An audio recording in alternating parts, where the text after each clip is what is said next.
Hai guys, balik lagi sama saya Stefani. Kedepannya saya akan hadir menyapa teman-teman dalam bentuk podcast maupun video.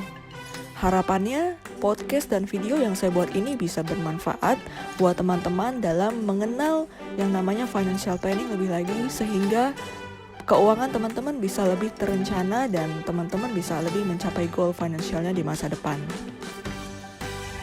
Oke, so langsung aja. Di podcast episode pertama hari ini, saya akan mengangkat sebuah tema yang sangat umum, tapi mungkin kita nggak tahu secara dalam.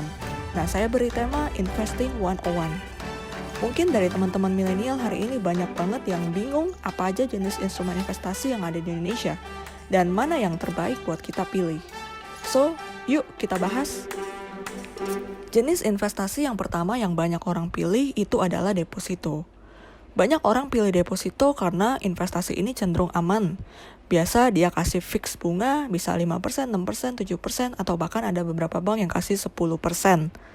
Nah, tenornya pun beragam, mulai dari 3 bulan, 1 bulan juga ada yang 6 bulan, ada juga yang setahun. Jadi sangat amat fleksibel ya teman-teman ya. Nah, tapi biasanya bunga yang dikasih sama bank untuk deposito ini bisa lebih kecil daripada tingkat inflasi.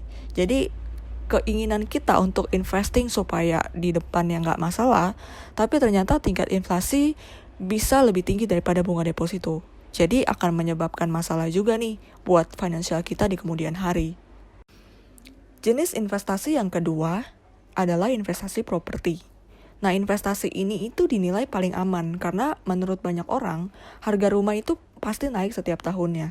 Dan kalaupun nggak naik, bisa aja itu rumah maupun apartemen kita sewain untuk dapat passive income dari sewa. Nah, terkait properti ini, saya punya satu cerita dengan klien saya yang dia itu mulai dari nol, dia mulai kerja dari usia 20-an sampai saat ini usia 40-an, dan beliau bilang bahwa hari ini dia punya kurang lebih 50 properti, teman-teman. Nah, saat saya tanya gimana sih tips and trick supaya bisa punya properti banyak? Pertama adalah dia bilang kalau misalnya kita beli properti, jangan melihat jauhnya, karena jauh itu relatif. Misalnya hari ini saya tinggal di Tangerang, saya mau beli properti di Jakarta Selatan. Mungkin buat saya itu jauh banget. Nah, tapi buat orang yang tinggal di Jakarta Selatan, mungkin properti itu nggak jauh, karena dekat dengan rumah mereka. Nah, tapi sebaliknya, hari ini orang di Jakarta Selatan ada tinggal di sana, tapi mereka mau beli properti di Tangerang. Mungkin mereka merasa jauh banget properti Tangerang ini.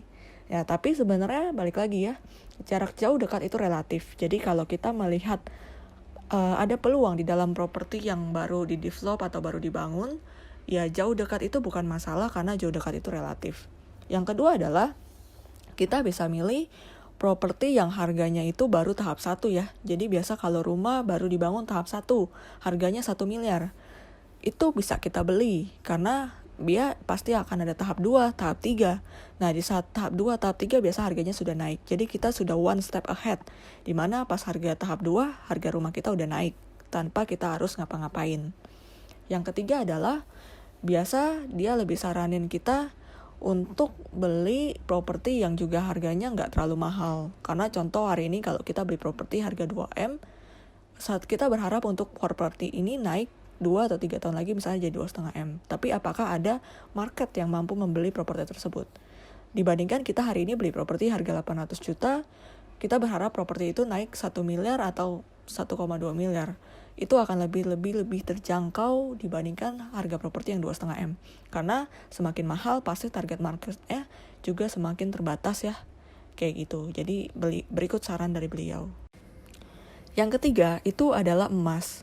Nah, emas ini dianggap sebagai pelindung nilai. Contoh, misalnya harga emas 1 gram saat ini 700.000. 10 tahun lagi harga emasnya mungkin bisa naik, bisa turun.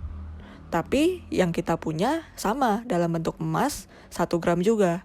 Jadi kita nilainya ini tidak akan berkurang selama kita memiliki itu tetap 1 gram.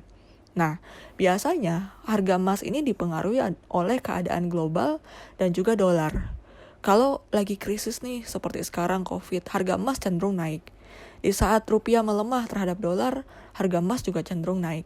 Jadi sebenarnya kalau kita milih investasi emas, secara nggak langsung kita pengen bahwa adanya krisis ekonomi atau krisis global, sehingga harga emas kita bisa naik.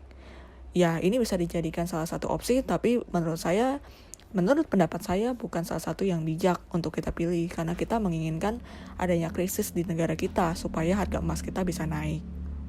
Oke, untuk sementara kita stop dulu sampai di part 1 saat ini. Kita lanjutkan di dalam Investing 101 part 2 selanjutnya. See you!